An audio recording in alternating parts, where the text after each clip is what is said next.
Hello everyone. இன்றைக்கி நான் உங்ககிட்ட புல்லியிங் அப்படிங்கிற ஒரு விஷயத்தை பற்றி பேசலான்னு இருக்கேன். புல்லியிங்னா என்ன, அதை எப்படி ஹேண்டில் பண்ணுறது அப்படிங்கிறத பற்றி பேசலான்னு இருக்கேன். வாங்க அதை பற்றி தெரிஞ்சுக்கலாம். சரிங்க. புல்லியிங் அப்படின்னா என்னென்னா, இன்னொருத்தரை துன்புறுத்துறது.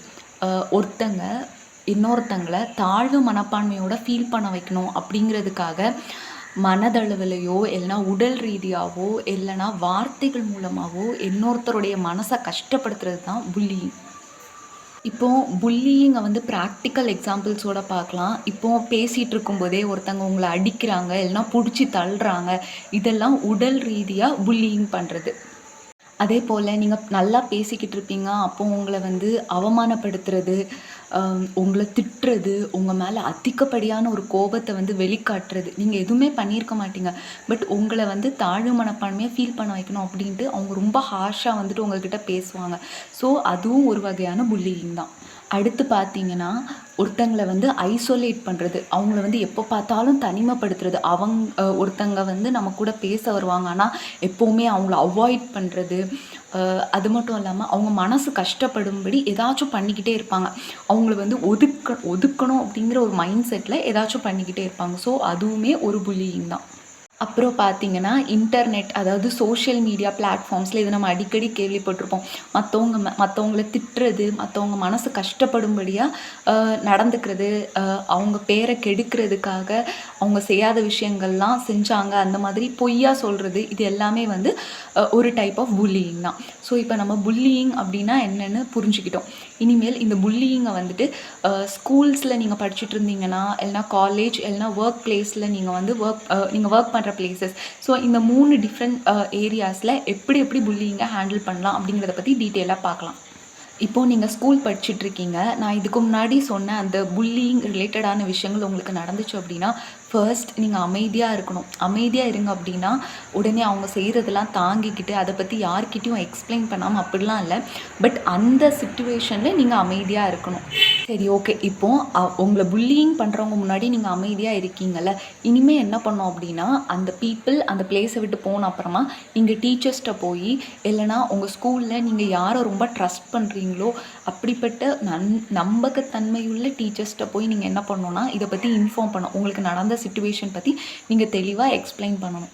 ஃபார் எக்ஸாம்பிள், இப்போ உங்களுக்கு டீச்சர்ஸ் கிட்ட போய் கம்ப்ளைண்ட் பண்ணுறதுக்கு ரொம்ப பயமாக இருக்குது அப்படின்னா, இல்லைனா எனக்கு இதை ஹேண்டில் பண்ணிக்க முடியும் அப்படின்னு உங்களுக்கு தைரியம் இருந்துச்சுன்னா, நீங்கள் என்ன பண்ணலான்னா, நீங்கள் நல்ல ஃப்ரெண்ட்ஸோட பழக ஆரம்பிக்கலாம். ஓகேவா? ஸோ தனியாக இருக்கிற ஒருத்தனை தான் மற்றவங்க புல்லி பண்ணலாம், அவனை தனிமைப்படுத்தி அவனை கஷ்டப்படுத்தலாம் அப்படின்னு நினைப்பாங்க. இது நீங்கள் ஒரு பெஸ்ட் ஃப்ரெண்டோடு இருந்தீங்கனாலோ, இல்லைனா சக மனுஷங்களோட நீங்கள் இருந்தீங்கனாலோ, யாராலையும் டைரெக்டாக உங்களை அட்டாக் பண்ண முடியாது. ஸோ நீங்கள் ப்ரொடெக்டடாக இருப்பீங்க. ஸோ நீங்கள் முடிஞ்ச அளவு நல்ல ஃப்ரெண்ட்ஸ், நம்பகத்தன்மைக்குள்ள ஃப்ரெண்ட்ஸ் அப்படின்ட்டு அட்லீஸ்ட் ஒரு ஃப்ரெண்டையாச்சும் நீங்கள் பிடிச்சி அந்த ஃப்ரெண்ட்கிட்ட நல்லா பழகுங்க. அந்த ஃப்ரெண்டுக்கிட்ட நடக்கிற விஷயங்கள் எல்லாத்தையும் எக்ஸ்பிளைன் பண்ணுங்கள். ஸோ நீங்கள் எப்போவுமே ஐசோலேட் ஆக மாட்டீங்க. ஒரு ஃப்ரெண்டோட நீங்கள் எப்போவுமே சேர்ந்தே இருந்துக்கலாம். அது உங்களுக்கு நல்ல எமோஷ்னல்லி உங்களை நல்லா ப்ரொடெக்டடாக ஃபீல் பண்ண வைக்கும். ஓகே, நான் சொன்ன இதெல்லாம் நீங்கள் ஃபாலோ பண்ணிட்டீங்க, டீச்சர்ஸ்ட்டையும் சொல்லி பார்த்துட்டீங்க, நல்லா ஃப்ரெண்ட்ஸோட பழகி ஃப்ரெண்ட்ஸ் கூட இருக்கும்போதும் ஒருத்தங்க உங்களை இந்த அளவுக்கு டார்ச்சர் பண்ணுறாங்க, ரொம்ப புல்லி பண்ணுறாங்க அப்படின்னா, லாஸ்ட் ஸ்டெப் நீங்கள் என்ன பண்ணலான்னா, நம்மளோட எஜுகேஷன் சிஸ்டமில் எஜுகேஷன் டிபார்ட்மெண்ட்டில் ஆன்டி புல்லியிங் கமிட்டின்னு ஒன்று இருக்கும். ஸோ நீங்கள் ஆன்டி புல்லியிங் கமிட்டியில் போய் நீங்கள் கம்ப்ளைண்ட் ரைஸ் பண்ணலாம். ஓகேவா? ஸ்கூல் படிக்கிற நீங்கள் இந்த மாதிரி ரொம்ப கஷ்டமான சிச்சுவேஷனில் இருந்தீங்கன்னா, ஃபர்ஸ்ட்டு டீச்சர்ஸ்கிட்ட இன்ஃபார்ம் பண்ணுங்கள். உங்களுக்கு அது பண்ணுறதுக்கு பயமாக இருந்ததுன்னா, நீங்கள் உங்களோட ஃப்ரெண்ட்ஸ்கிட்ட நல்ல ஃப்ரெண்ட்ஸை சேர்த்து அவங்களோட நிறைய டைம் ஸ்பெண்ட் பண்ண ஆரம்பிங்க. ஸோ நீங்கள் ஐசோலேட் ஆக மாட்டீங்க. 3வது, இது எதுவுமே உங்களுக்கு கை கொடுக்கல அப்படின்னா, நீங்கள் ஃபைனலி எஜுகேஷன் டிபார்ட்மெண்ட்டில் இருக்கக்கூடிய anti ragging committee, anti bullying கமிட்டியில் போய் நீங்கள் கம்ப்ளைண்ட் ரைஸ் பண்ணலாம். இன்னும் ரொம்ப பயமாக இருந்ததுன்னா, தயவு செஞ்சு உங்கள் பேரண்ட்ஸ் கிட்ட ஓப்பனாக இதை பற்றி பேசுங்க. ஸோ உங்களுக்கு தேவையான சப்போர்ட்டை அவங்களால, நான் சொன்ன இந்த எல்லா அந்த டிபார்ட்மெண்ட்ஸ்கிட்ட போய் கம்ப்ளைண்ட் ரைஸ் பண்ணுறது இது எல்லாமே பேரண்ட்ஸோட ஹெல்ப்போடு உங்களால் பண்ண முடியும். ஓகே? ஸோ ஸ்கூலில் இருக்கிறவங்க இந்த மாதிரிப்பட்ட விஷயத்தை ஹேண்டில் பண்ணுங்கள். ரொம்ப முக்கியமாக அவங்க முன்னாடி உங்களை புல்லி பண்ணுறவங்க முன்னாடி நீங்கள் அரகெண்ட்டாக நீங்கள் பிஹேவ் பண்ணிடாதீங்க. நீங்கள் முடிஞ்ச அளவுக்கு அமைதியாக இருங்க. ஓகேவா? ஸோ மற்ற ஸ்டெப்ஸ் எல்லாம் வந்துட்டு நீங்கள் அந்த சிச்சுவேஷன்லேருந்து வெளியே வந்தப்புறமா தான் நீங்கள் வந்து ஃபாலோ பண்ணணும். ஓகேங்க. நெக்ஸ்ட்டு நான் காலேஜ் போகிறேன். அங்கேயும் இப்படிலாம் வந்துட்டு ரொம்ப ஹர்ட் பண்ணுறாங்க, திட்டுறாங்க, தள்ளுறாங்க, அடிக்கிறாங்க, இப்படிலாம் பண்ணுறாங்க அப்படின்னா, ஃபர்ஸ்ட் நீங்கள் இப்போ வந்து ஸ்கூல் கிடையாது. நீங்கள் வந்து காலேஜ் வந்துட்டீங்க. ஸோ இப்போ நீங்கள் போல்டாக இருக்கணும். நீங்கள் வந்து அமைதியாக இருந்தீங்கன்னா, அது இன்னும் மோசமாக போயிட்டுருக்கும். ஸோ நீங்கள் போல்டாக என்ன பண்ணணும்னா, நீங்கள் தைரியமாக அவங்கக்கிட்ட சொல்லணும். "என்ன இப்படி பண்ணாதீங்க. நீங்கள் பண்ணுறது தப்பு." அப்படின்ட்டு வந்து, "இனிமேல் இதை பண்ணாதீங்க. இனிமேல் என்கிட்ட இப்படி பண்ணுற வேலையை வச்சுக்காதீங்க." அப்படின்ட்டு உங்களை புல்லி பண்ணுறவங்க முன்னாடி நீங்கள் வந்து ரொம்ப போல்டாக நீங்கள் தைரியமாக சொல்லி பழகணும். ஓகேவா? 2வது நீங்கள் என்ன பண்ணணும்னா, உங்கள் காலேஜில் வந்துட்டு கவுன்சிலர்ஸ் இருப்பாங்க. ஸோ நீங்கள் என்ன பண்ணணும்னா, உங்கள் கவுன்சிலர்கிட்ட போய் உங்களுக்கு நடந்த இந்த விஷயத்தை பற்றி நீங்கள் டீட்டெயிலாக எக்ஸ்பிளைன் பண்ணணும். ஸோ அவங்களால இன்னும் அதிகமாக உங்களுக்கு ஹெல்ப் பண்ண முடியும். அந்த மாதிரி சிச்சுவேஷன்ஸ் நடக்காமல் அவங்கக்கிட்ட இருக்கிற பவர்ஸ் யூஸ் பண்ணி அவங்களால உங்களுக்கு ஹெல்ப் பண்ண முடியும். லாஸ்ட்டாக பார்த்தீங்கன்னா, இப்போ உங்களுக்கு புல்லிங் நடக்குதுல்ல, ஸோ நீங்கள் வந்து டேட் போட்டு, டைம் போட்டு அவங்க என்ன பண்ணுறாங்க அப்படிங்கிற விஷயத்த நீங்கள் டீட்டெயிலாக எழுதி வச்சுக்கோங்க. ஓகேவா? ஸோ என்னென்னைக்கு என்னென்ன பண்ணாங்க அப்படிங்கிறத பற்றி டீட்டெயில் ரெக்கார்டு ஒன்று இப்போ நீங்கள் வந்து காலேஜில் கம்ப்ளைண்ட் பண்ண போகிறீங்கன்னா, உங்களுக்கு வந்து ஒரு லெட்டர் பேட்டர்னில் சப்மிட் பண்ணுறதுக்கு ஈஸியாக இருக்கும். ஸோ ஒருத்தவங்க வந்து உங்களை ஹர்ட் பண்ணுறாங்க, அதுவும் வந்து நீங்கள் ஸ்டாப்புன்னு சொன்ன அப்புறமாவும் அவங்க வந்து உங்களை பயங்கரமாக டார்ச்சர் பண்ணுறாங்கன்னா, ஸோ அந்த டைம் நீங்கள் உருவாக்கி வச்சுருக்கக்கூடிய இந்த டீட்டெயில்ஸ் யூஸ் பண்ணி நீங்கள் வந்து ஒரு கம்ப்ளைண்ட் வந்து ப்ராப்பராக அவங்க மேலே காலேஜில் இருக்கக்கூடிய ஆன்டி புல்லிங் கமிட்டியில் நீங்கள் ரைஸ் பண்ண முடியும். இப்போ நீங்கள் ஜாப்க்கு போகிறீங்க. ஸோ ஜாப் போயாச்சுன்னா அங்கேயும் வந்துட்டு நிறைய பேர் வந்து பொறாமை பிடிச்சி இந்த மாதிரிலாம் புல்லி பண்ணுவாங்க, ஐசோலேட் பண்ணுவாங்க, ஹர்ட் பண்ணுவாங்க, மனசு கஷ்டப்படுற மாதிரி ரொம்ப கோபப்படுவாங்க. ஸோ இந்த மாதிரிலாம் அவங்க பண்ணுறாங்க அப்படின்னா, நீங்கள் உங்கள் மேனேஜர்ஸ் இல்லைன்னா உங்கள் மேலே யார் வந்து பொறுப்பில் இருக்காங்களோ அவங்க நல்லவங்களா, நம்ப தகுந்தவங்களா அப்படின்னு பார்த்து நீங்கள் அவங்கக்கிட்ட கம்ப்ளைண்ட் பண்ணலாம். ஓகேவா? 2வது நான் சொன்ன மாதிரி நீங்கள் வந்து என்ன நடக்குது, எந்த டேட்டில், எந்த டைமில் என்ன நடந்துச்சு அப்படிங்கிறத நீங்கள் கிளியராக நோட் பண்ணி வச்சுக்கோங்க.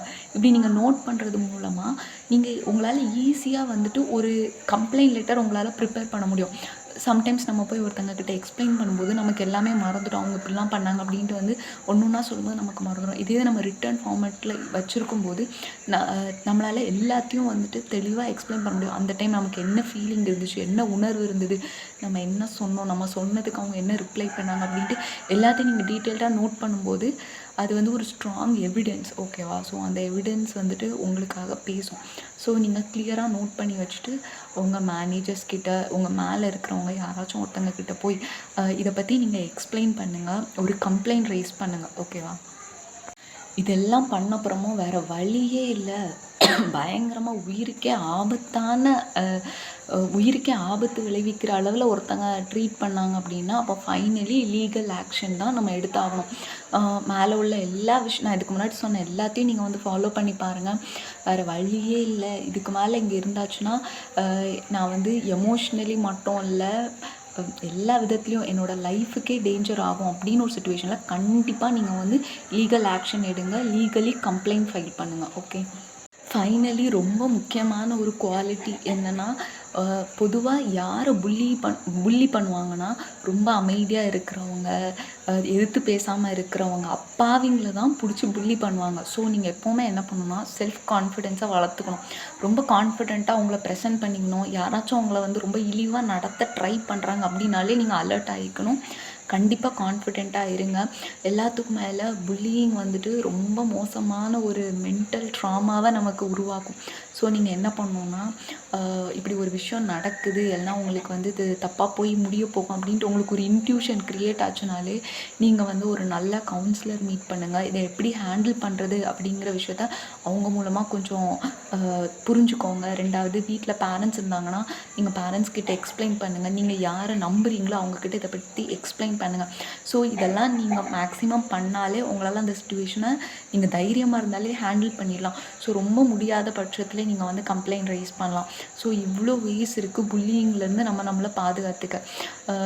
நம்ம வாழ்ந்துட்டு இருக்கக்கூடிய உலகம் வந்து வர வர ரொம்ப ஒரு டாக்ஸிக்கான ஒரு சூழ்நிலையை நோக்கி தான் போயிட்டுருக்கு. பட் இது எல்லாத்துலேருந்து வெளியே வர்றதுக்கு ரொம்ப சிம்பிளான ஒரு டெக்னிக் தான். எதுனாலும் தைரியமாக இருங்க. உங்கள் லைஃப் உங்கள் கையில் தான் இருக்குது. நீங்கள் அலோவ் பண்ணால் எதுனாலுமே நடக்கும். ஸோ நீங்கள் தைரியமாக, இல்லை என் லைஃப்பில் இன்னொருத்தர் என்னை அவமானப்படுத்துறதுக்கு நான் விட மாட்டேன், நான் என் லைஃப் மேலே கண்ட்ரோல் வச்சுருக்கேன், எதுவுமே எனக்கு தெரியாமல் என் லைஃப்குள்ளே என்டர் ஆக முடியாது அப்படி நீங்கள் தைரியமாக இருந்தாலே போதும். இந்த மாதிரிப்பட்ட நெகட்டிவ் ட்ராமேட்டிக் சுச்சுவேஷன்ஸ்லேருந்து உங்களை நீங்கள் பத்திரமா பாதுகாத்துக்க முடியும். ஸோ தைரியமாக இருங்க. இது மாதிரி கஷ்டப்படுறவங்க இருப்பாங்க. ஸோ அவங்களுக்கு வந்து நிறைய தைரியம் கொடுங்க. இப்படி புல்லிங்னால கஷ்டப்படுறவங்கள தயவு செஞ்சு தனியாக விடாதீங்க. முடிஞ்ச அளவுக்கு அவங்களோட டைம் ஸ்பெண்ட் பண்ண ட்ரை பண்ணுங்கள். அவங்களுக்கு இருக்கக்கூடிய எமோஷ்னல் ட்ராமா வந்து ரொம்ப கொடுமையானது. அது வந்து லைஃப் லாங் வந்து ஒரு சிவியர் ட்ராமா. அதாவது நான் வந்து ஒன்றுமே இல்லை, என்னை யாருனாலும் திட்டிடலாம் அப்படின்ட்டு வந்து தனக்கு மேலேயே ஒரு கான்ஃபிடென்ஸ் இல்லாத ரொம்ப ஒரு மோசமான நிலைமைக்கு ஒரு மனுஷனை தள்ளிடும். ஸோ அப்படி ஒரு சிட்டுவேஷனில் ஒரு ஹியூமன் கஷ்டப்படுறத அலோவ் பண்ணாதீங்க. ஸோ கிட்டத்தட்ட ஒருத்தவங்க புள்ளி ஆகுறாங்க அப்படின்னாலே அவங்களுக்கு ஹெல்ப் பண்ண ட்ரை பண்ணுங்கள். ஃபஸ்ட்டு உங்களை பத்திரமா பாதுகாத்துக்கோங்க. 2வது உங்களால் முடிஞ்சதுன்னா இன்னொருத்தவங்களுக்கு ஹெல்ப் பண்ணுங்கள். ஜஸ்ட் எமோஷ்னலி ஹெல்ப் பண்ணுங்கள். நீங்கள் அந்த இடத்துல போய் நீங்கள் வந்து ஃபைட் பண்ணிங்கன்னா மேபி அது உங்களுக்கு அகேன்ஸ்டாக டர்ன் ஆக வாய்ப்பு இருக்குது. ஸோ ஜஸ்ட் எமோஷ்னலி ஹெல்ப் பண்ணுங்கள். ரொம்ப முடியாத பட்சத்தில் மற்றபடி இருக்கக்கூடிய அந்த ஆப்பர்ச்சுனிட்டிஸை வந்து அவங்களுக்கு எக்ஸ்பிளைன் பண்ணுங்கள். ஸோ தைரியமாக இருங்க, ஹாப்பியாக இருங்க. புல்லிங் வந்து கண்டிப்பாக ஃபேஸ் பண்ணிடலாம். எல்லாருமே புள்ளி பண்ணப்பட்டிருப்பாங்க அவங்க லைஃப்பில். தைரியமாக இருக்கிறனால தான் அவங்க க்ராஸ் பண்ணி வர்றாங்க. ஸோ நீங்கள் பயப்படாதீங்க, தைரியமாக இருங்க. லைஃப் சூப்பராக போகும். நல்லா படிங்க, நல்லா லைஃப்பை என்ஜாய் பண்ணுங்கள், சூப்பராக இருங்க. Okay, thank you.